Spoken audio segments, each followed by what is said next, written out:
¿Qué tal amigos de Puntos y Comas? Nos da muchísimo gusto saludarlos, qué bueno que nos acompañan. Información útil en este segmento rumbo a los comicios del 2024. En los últimos días ha habido algunas inquietudes de algunas personas que nos han preguntado cuál ha sido el porcentaje de participación y de abstencionismo en los más recientes procesos electorales. Usted sabe que por norma, bueno, no por norma, sino habitualmente, usualmente en los últimos procesos electorales, los jóvenes han ido incrementando su presencia en la lista nominal. Sin embargo, ese incremento de la presencia de los jóvenes en la lista nominal no necesariamente ha significado una participación mayor de los jóvenes en la toma de decisiones por la vía electoral en los últimos comicios.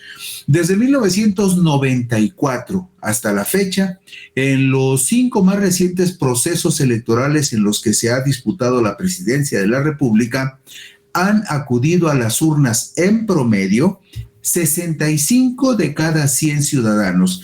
Es decir, este año se presume que para los comicios del próximo domingo 2 de junio, van a estar en la lista nominal de electores por lo menos 98 millones de personas, 98 millones de personas.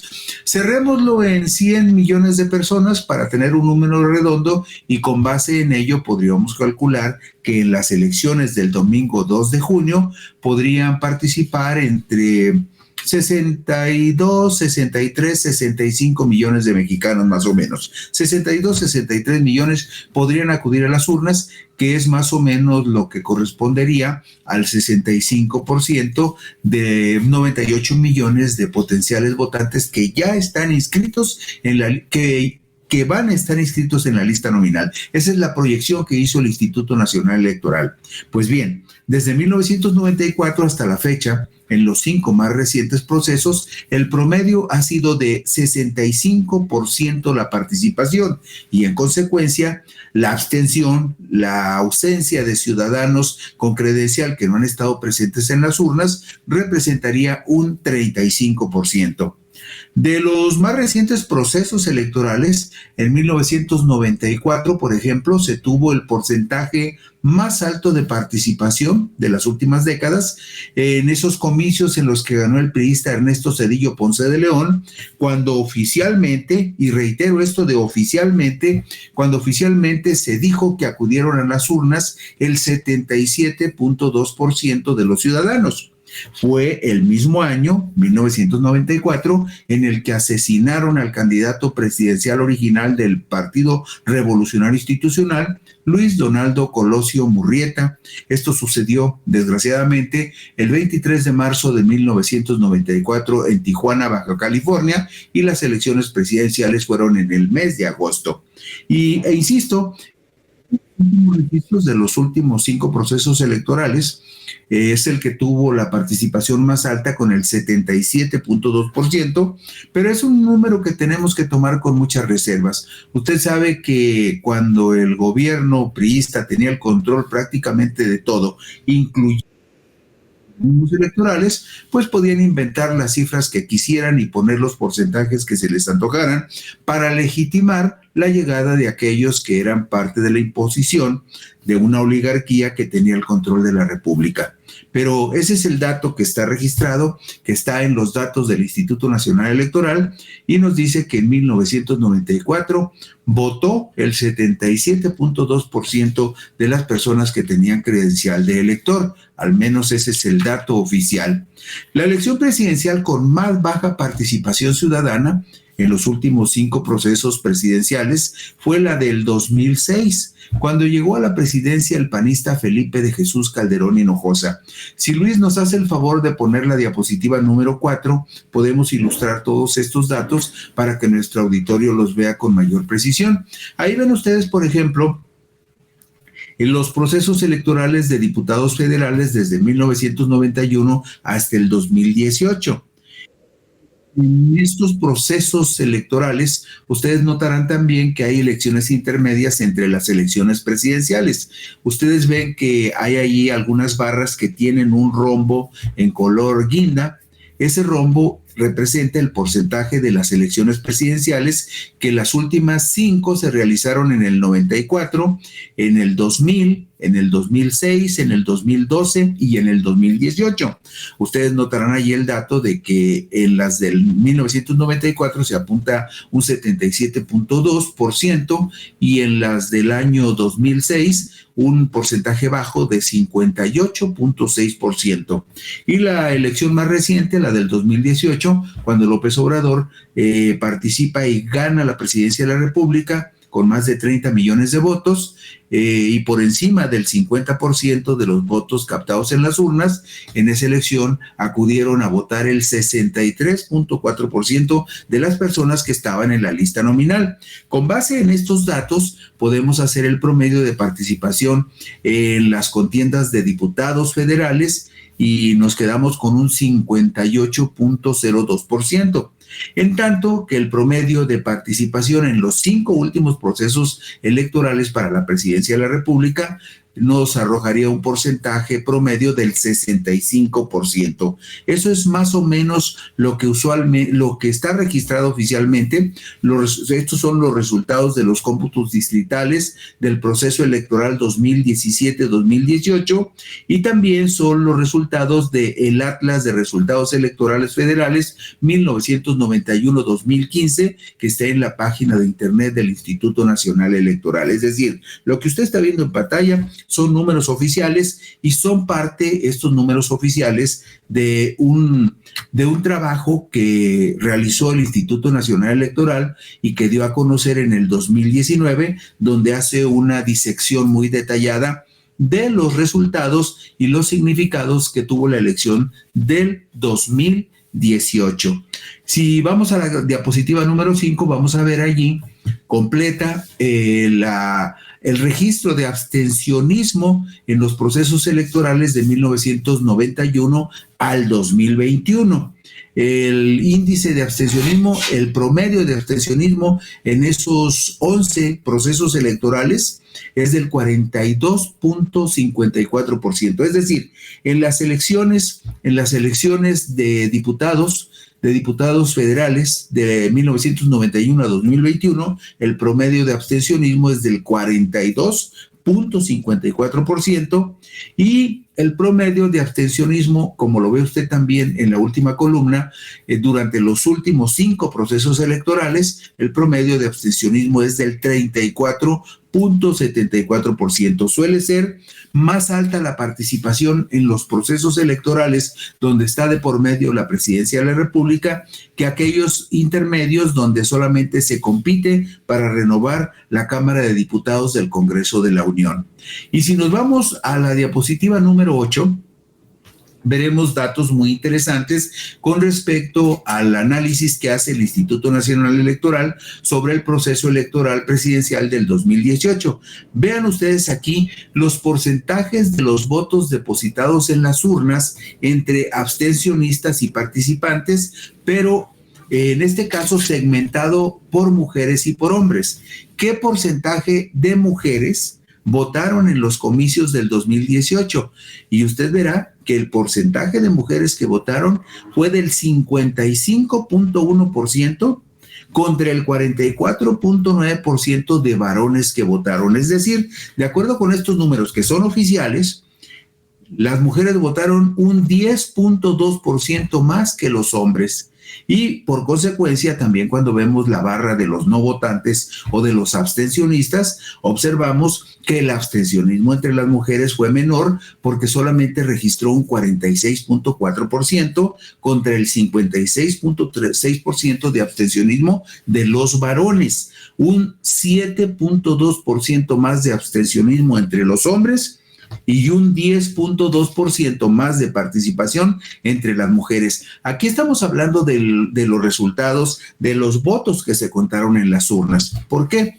Porque en la siguiente diapositiva, que es la número 10, vemos otra interpretación sobre este mismo fenómeno de la participación de mujeres y varones. Del segmento de mujeres que participaron en la elección del 2018, porque mire usted, es bien importante que tengamos presente lo siguiente. En la lista nominal de electores hay un 51% y fracción de mujeres que votan contra un 48% y fracción de hombres que votan. Por lo tanto, cuando segmentamos solamente el voto de las mujeres que estaban en la lista nominal y que acudieron a las urnas, nos damos cuenta que de las mujeres que estaban inscritas en la lista nominal, participó el 66.2%, en tanto que de los hombres que aparecíamos en la lista nominal de electores, solamente acudimos a las urnas el 58.1%. Todos estos datos fueron elaborados por la Dirección de Planeación y Seguimiento de la Dirección Ejecutiva de Organización Electoral del Instituto Nacional Electoral. Es decir, son datos oficiales que dan certeza sobre lo que aquí estamos compartiendo con ustedes. Las mujeres son más, las mujeres votan más que los varones, y eso quedó corroborado en el proceso del 2018. En la diapositiva número 11 vemos otros dos datos muy ilustrativos. La participación de hombres y mujeres en las elecciones presidenciales del 2012 y en las elecciones presidenciales del 2018. Si ustedes observan, por ejemplo, en el 2012 participó el 57.8% de los varones, en tanto que por las mujeres participaron el 66.1%. Y si nos vamos a los datos que acabamos de compartir sobre el 2018, la diferencia es que entre los varones votó el 58.1% contra el 66.2% de las mujeres. Esto debiera ser muy importante para los partidos políticos y también para las candidatas y ahora para el candidato Álvarez Maínez. ¿Por qué? Pues porque el segmento de las mujeres seguramente, el voto de las mujeres va a ser importantísimo y va a definir en gran medida la elección del 2018. Vamos a la diapositiva número 12, porque aquí hay otro dato también muy interesante. El dato tiene que ver, fíjese usted, si tenía esta inquietud y esta curiosidad, cómo votaron los mexicanos por segmentos de edad, por rangos de edad. Y aquí están los datos que son muy interesantes sobre cómo votamos los mexicanos en los pasados comicios. El promedio de votación en los pasados comicios presidenciales del 2018, usted recordará que fue del 63.3%. Ese fue el porcentaje de ciudadanos que participamos en global en la elección del 2018, el 63.3%. Sin embargo, si usted ve la gráfica que está en pantalla, verá que hay 3 segmentos de la población que superaron el 70% de participación. Es decir, en esos 3 segmentos participó más del 70% de las personas que están en los rangos de edad, ojo, de 60 a 64 años, de 65 a 69 años y de 70 a 74 años. En esos 3 rangos de edad, los 3 grupos de edad que le mencionamos votaron más del 70%, cuando el promedio de participación fue del 63.3%. De las personas entre 60 años y 74 años son las que participaron más en los comicios del 2018.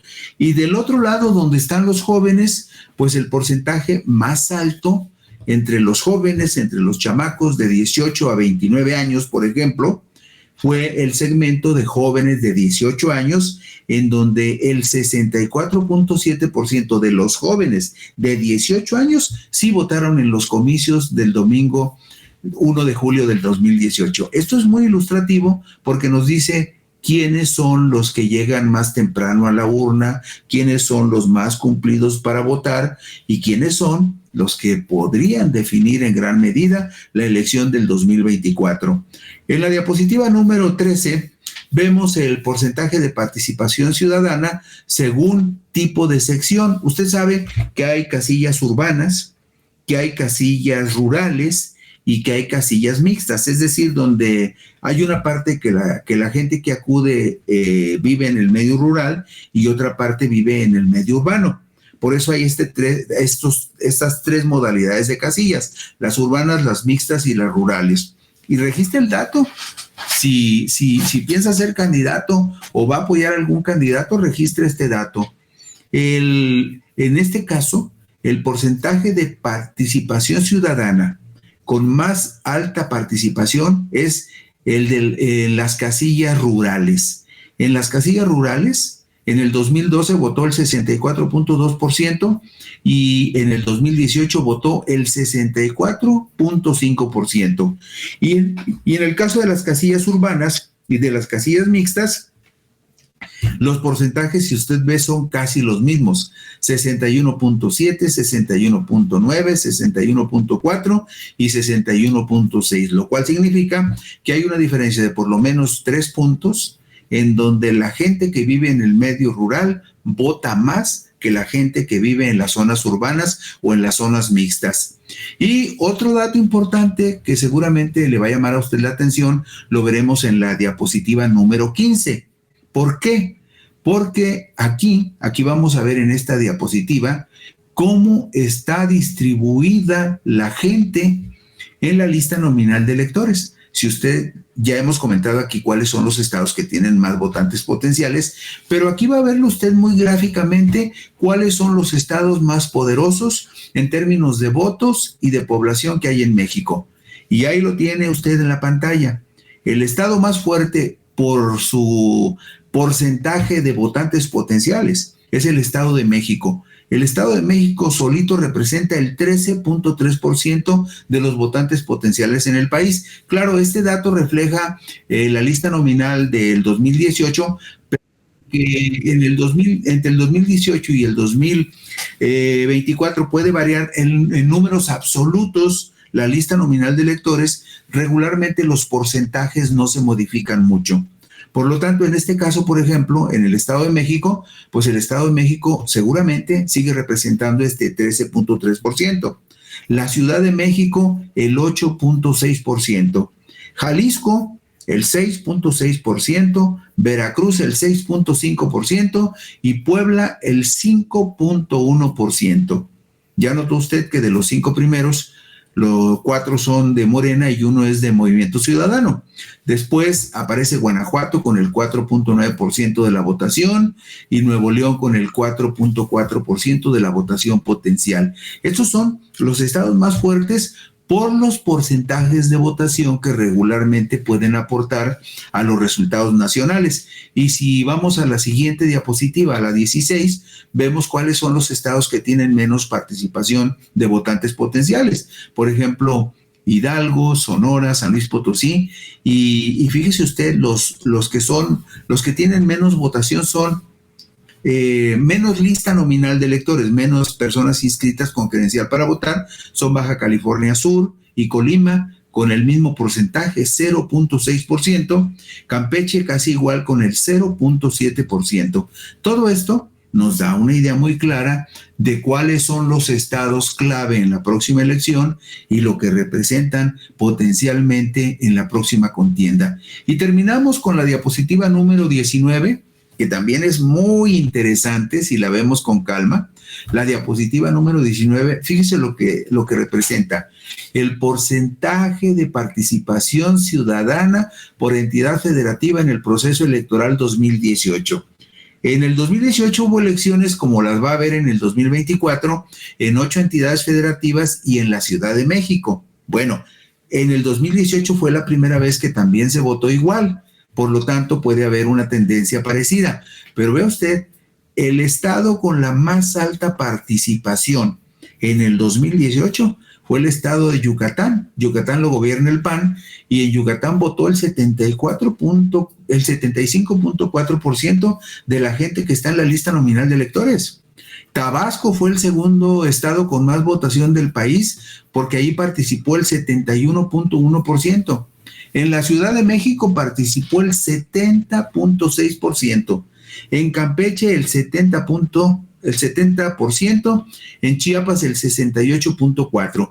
Ahí puede usted ver potencialmente cuáles son los estados que le dan más votos a uno u otro partido. Evidentemente Yucatán le da más votos al PAN, aunque su lista nominal no es igual que la de Jalisco o de la del Estado de México, de la Ciudad de México. De cualquier manera, en ese estado seguramente el PAN se llevó una votación muy fuerte y podría tenerla en el 2024. Pero luego después de Yucatán, que es panista, está Tabasco, Ciudad de México, Campeche, Chiapas, Puebla, Estado de México, Oaxaca, Morelos, Tlaxcala, Veracruz, y casi todos esos estados que aportan la mayor cantidad de votación, todos prácticamente están gobernados por Morena. Por eso cuando analizamos este tipo de detalles, es obvio que tenemos que llegar a una conclusión. Morena está en una posición privilegiada y muy fuerte rumbo a los comicios del 2024.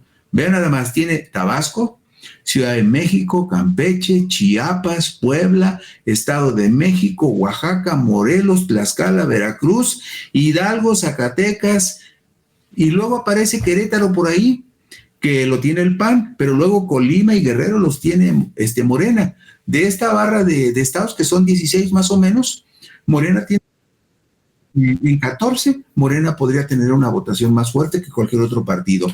Y si vemos el resto de los estados, vemos, por ejemplo, los porcentajes de votación, como en el caso de Coahuila, o el Coahuila porque es priista. Usted sabe que Coahuila es priista y está en el rango, digamos, de la media nacional, del promedio nacional. El promedio nacional de votación fue del 63.3% y es justamente lo que tiene Coahuila, 63.6%.